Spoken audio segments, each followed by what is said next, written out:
Listening Practice Test. Please turn to Section 1 of Listening Practice Test.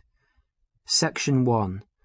Listen to the conversation between a Japanese student and a housing officer and complete the form. First, you have some time to look at questions 1 to 5.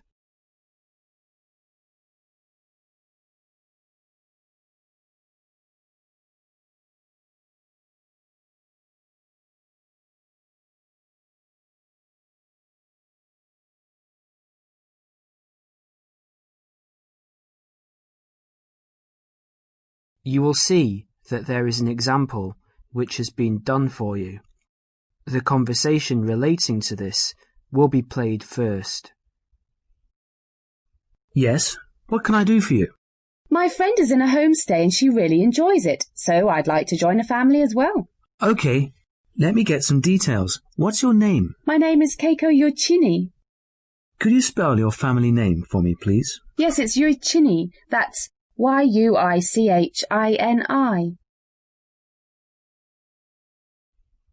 The student's family name is Yuichini, so that has been written on the form. Now we shall begin. You should answer the questions as you listen, because you will not hear the recording a second time.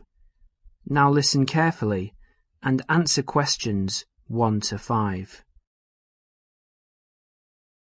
Yes, what can I do for you?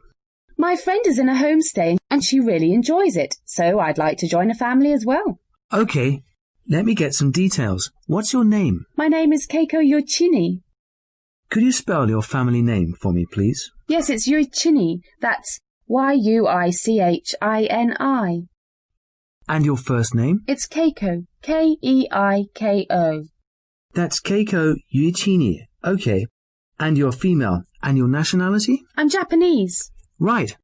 And could I see your passport, please? Here it is.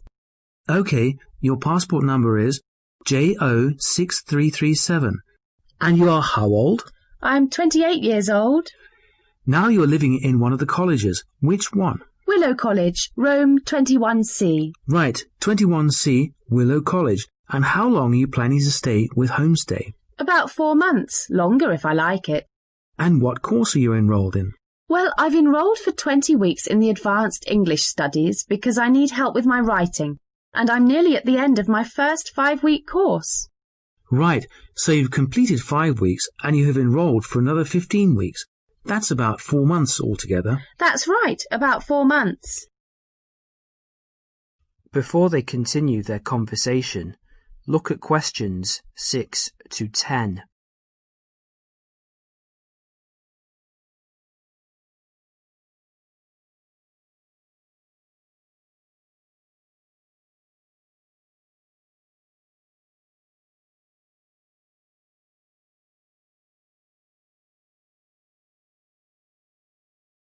As you listen to the rest of the conversation, complete the form by filling in the numbered spaces 6 to 10. Okay. Do you have a preference for a family with children or without children? I like young children, but I like to be with older people. You know, I like someone of my own age. Okay. And do you smoke or drink? No and no. Would you mind being with a family of smokers? Yes, I would.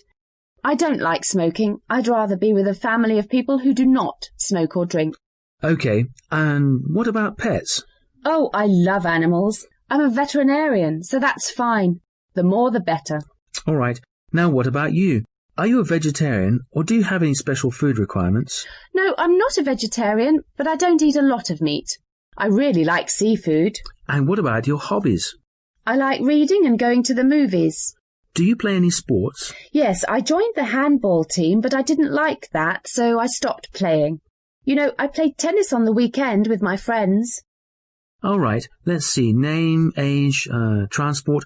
Are you familiar with the public transport system? No, I'm not really, because I've been living on campus. I've been to the city a few times on the bus, but they're always late. What about the trains? I like catching trains. They're much faster. Well, let's go and check on the computer to see what I've got. Listen, would it be okay to leave this with me? Could you come back after class this afternoon? Yes, of course. I'll check my records and I will give you details this afternoon. Thank you for your help.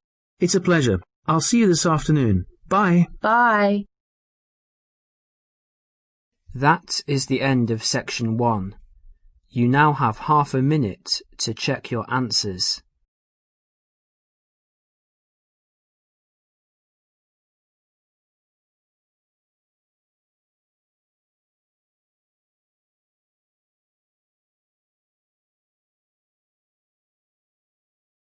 Section 2.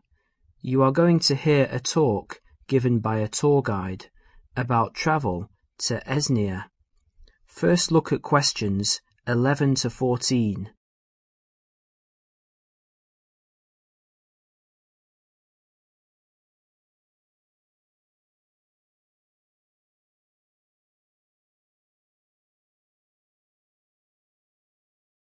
As you listen to the first part of the talk, answer questions 11 to 14.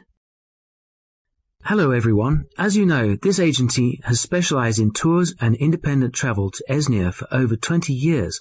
It's a magnificent place to visit, but it's not always as easy or as comfortable as it might be. So this tour is designed to help you handle the bureaucratic hassles and give you time and energy to enjoy the beauty of this breathtaking country. The first hassle is visas. Nowadays, Esnian visas are needed by almost all nationalities. The normal visa lasts for just 90 days, but a renewal is possible. It is worth leaving yourself plenty of time when applying, or I suggest, from experience, 2 months. That should do it. The latest confirmed price is £30, but it should be noted, and a lot of our regular travellers tell us that the price may change without notice and hold up visa processing. So ring up the Esnian embassy and check the price before sending out forms.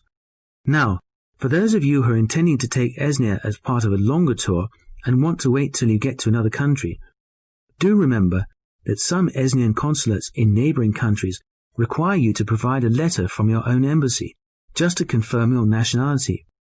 You can find a list of major embassies throughout the world in the student handbook on page 13. Oh, and one more thing. Check whether you need a multiple entry visa if you are leaving and re-entering Esnia on your tour. Before the talk continues, you will have a chance to look at questions 15 to 20.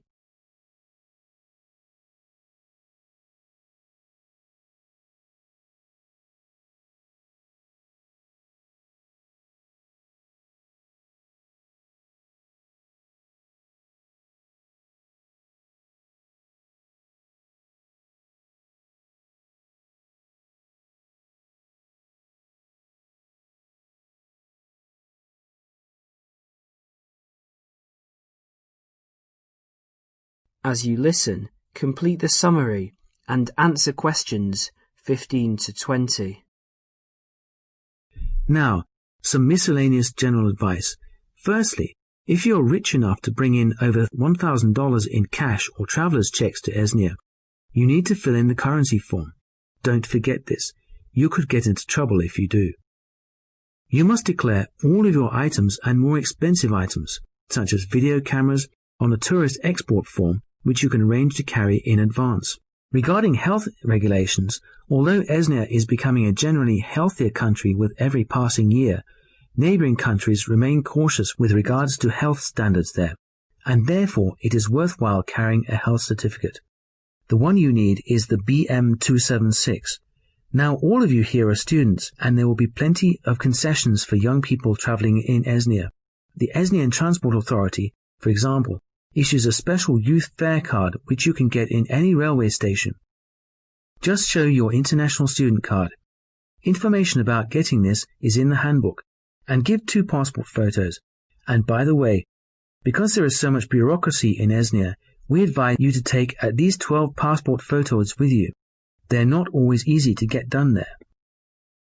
Finally, a bit more about currency. Pounds won't get you very far in Esnia these days, so they're no good.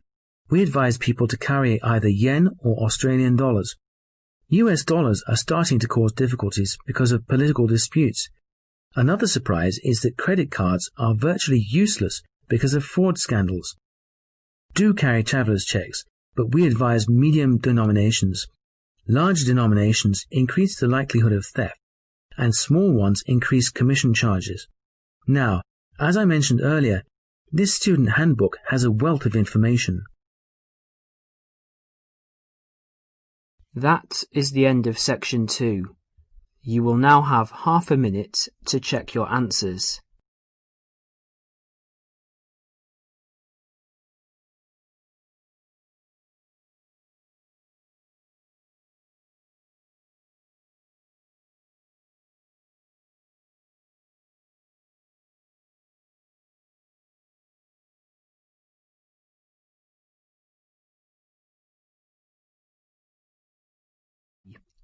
Section 3.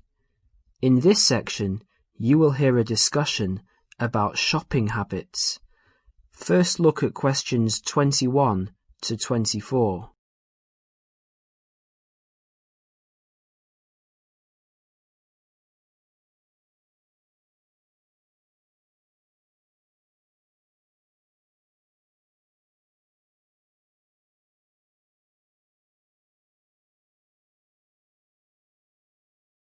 As you listen to the first part of the discussion, answer questions 21 to 24. Excuse me. I wonder if you'd mind answering a few questions. You see, I'm doing a project. Fine, what's this on? Well, I'm looking at the people's shopping habits. Okay. Can I ask you, first of all, are you a student? Well, I was a student here last year, but since then I've left, and I'm working in a bank now as a cashier. I just came to see a friend. Oh, that's okay. So how often do you go shopping? Oh, I buy a lot of books. Should I exclude books? Oh, if you leave books aside, what about shopping for all of your personal items, study things, and that sort of thing? Okay, because I go to the supermarket almost every day, it seems the other things, I'd say, I tend to do it every other week. And do you spend the same amount each time? I guess so. I only have about £100 a month spare, so I'd probably spend about £50 each time.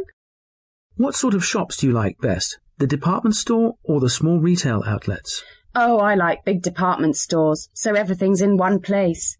The weather's so bad, so it's a bit miserable trudging from one little shop to another. Great. What do you find most difficult to buy? What do you mean? Well, what do you have to really search for? What takes you a long time to find? Oh, jeans, definitely. You can get hold of a sweater or a CD in a moment, but with jeans I can spend all afternoon and still not find a pair that fits. Okay, one last question. Who do you usually shop with? Now, I usually go shopping on my own, but if I want to make it more of a social occasion with friends to have a coffee and things, I often go with colleagues from work, in our lunch hour. Well, thank you very much. You've been very helpful. No problem. Before the next part begins, you will have a chance to look at questions 25 to 30.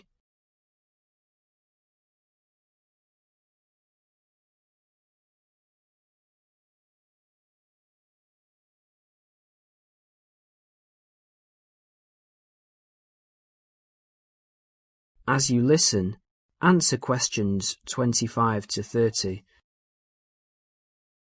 Hello, Dale. How did you get on with your shopping inquiries? Well, I got 50 people to answer questions, and the results were quite interesting.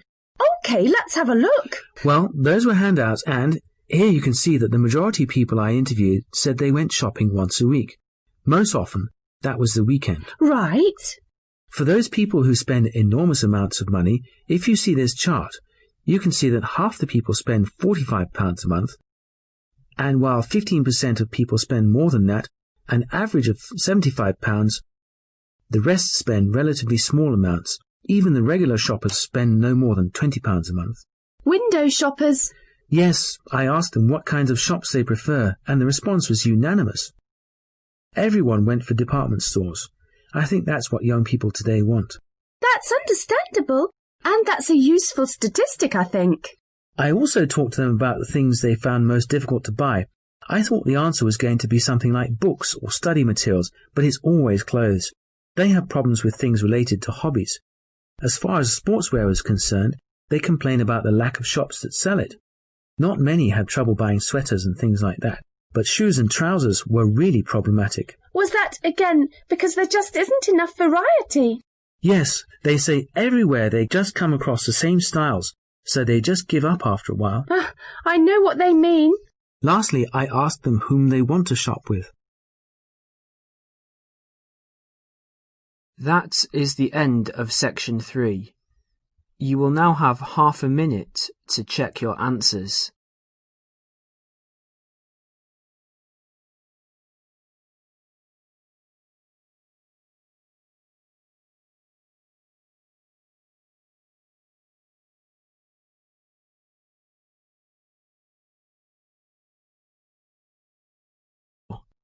Section 4.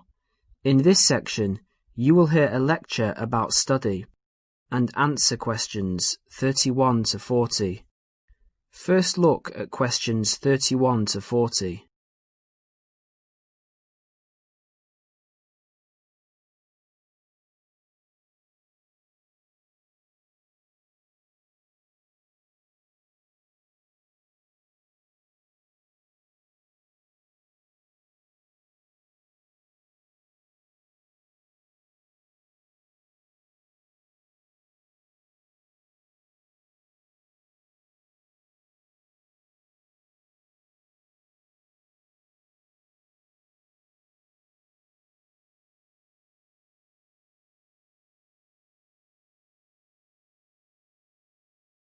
As you listen to the lecture, answer questions 31 to 40.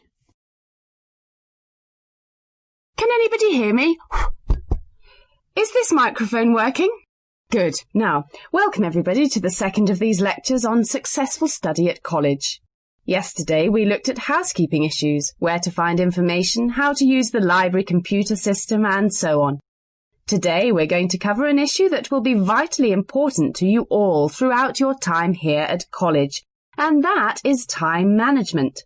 Hundreds of books have been written about time management, and those of you who are interested in doing some extra reading on the subject are very welcome to see me after the lecture, as I have a book list here and some other useful materials.